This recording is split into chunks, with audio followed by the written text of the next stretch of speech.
Hello, Lorenzo here. Today I wanted to talk about The Flash, Season 1, Episode 6, The Flash is Born. So, nicely done again by the writers, actors, everyone else behind the scenes. I would say that the theme of this episode is controlling impulsivity. So, what happens?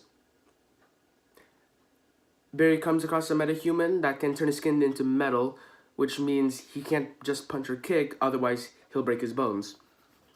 Turns out it's his childhood bully, which makes him very angry, which leads to multiple repeated mistakes of finding out where he is, immediately racing over without a plan, and getting brutally defeated. Uh, Iris West, she and Barry still have that awkwardness from their friendship breakup, but she's still writing about the streak.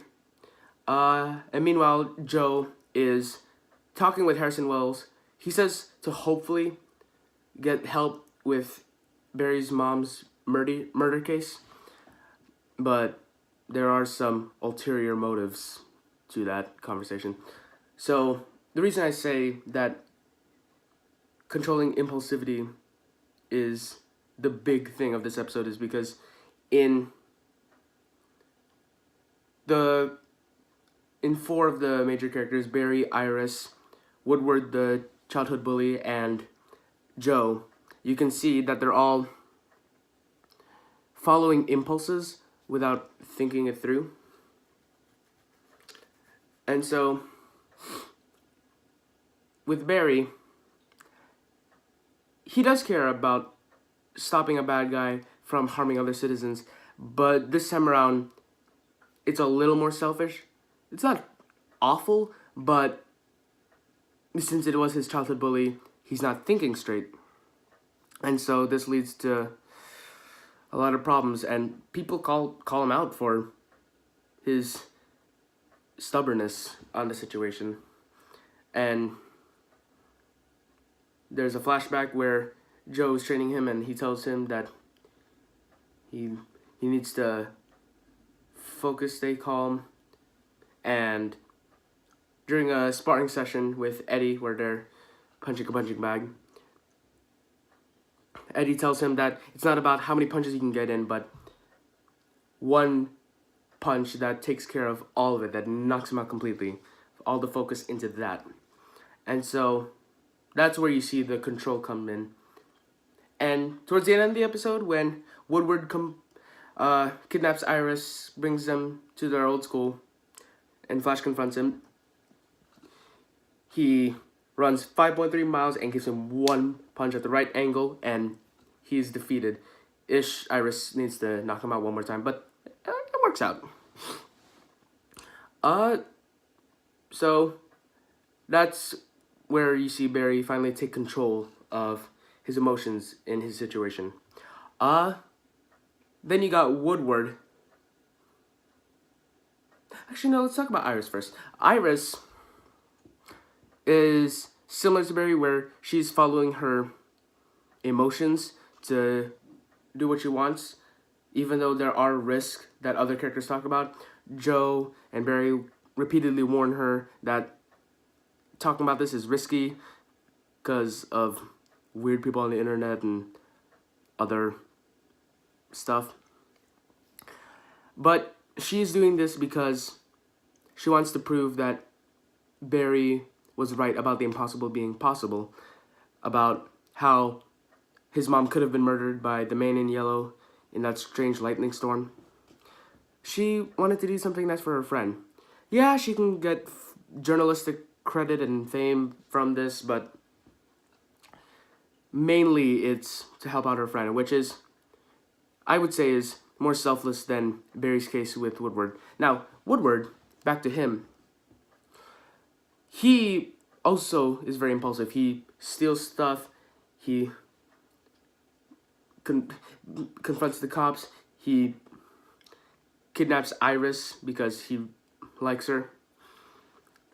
But compared to Barry and Iris, he is much more selfish about his abilities and what he can do. So I think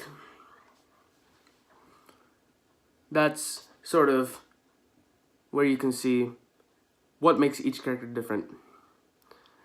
Barry is sort of the middle, where it is a mix of good and bad, so he has to take control of the negative impulses so that he can focus it to do good. Iris, she's doing fine. She just might need to be a little more careful, but yeah, she's doing fine. She's doing something good. As for Woodward, he finally gets put into the pipeline, and he can't harm anyone else. Joe, he talks with Dr. Wells because he's also a scientist, so they can try to figure out what happened to Barry's mom, because he noticed that Barry running looks very similar to his description of the man in yellow and the lightning storm.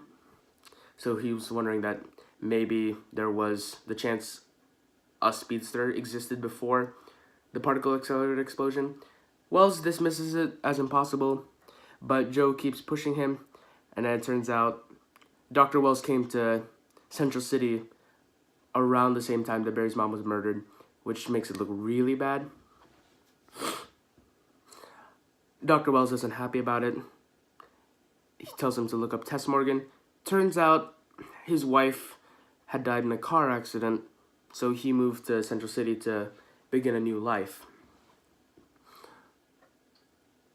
So they do make up, and they decide to continue to work. But then at the end of the episode, while Joe is going over the evidence, all of a sudden, the man in yellow lightning shows up, completely wrecks the house, takes everything related to the case, and then puts a knife through a picture of Iris on the wall, that's telling Joe to stop or else. And you can sort of see there that Joe was following impulses in a sort of negative way for a good cause, but he didn't think too clearly on the fact that he could upset Wells or that the man in yellow could find out. Overall, nicely done once again.